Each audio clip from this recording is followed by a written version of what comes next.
Үй жағдайында жасалатын салқын сусынның рецептісімен бөлісемін. Маралмен бірге болыңыздар. Алдын ала демделген көк шайымызға қамыс қантын салып, жақсылап араластырып суытамыз.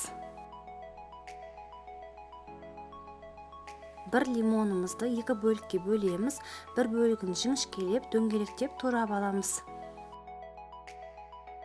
Ал екінші бөлігін қолымызбен сығып, толықтай шырынын шығарамыз.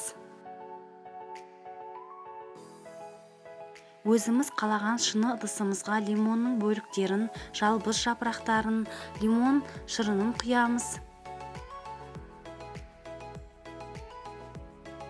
Суыған көк шайымызды құямыз. Соңынан мұзымыздан саламыз және де барлығын жақсылап қасықпен араластырамыз. Жаңа видеолар жіберіп алмас үшін менің каналыма тіркеліп, қоңыраушаны басуды ұмытпаңыздар. Біздің үй жағдайында жасалған лимон және жалбыз қосылған салқын сусынымыз дайын. Осындай шөл басатындай керемет болып шығады. Міндетті түрде жасап көріңіздер. Егер сіздерге видео ұнаса, лайк басып, пікір қалдыруды ұмытпаңыздар. Сау саламат болыңыздар.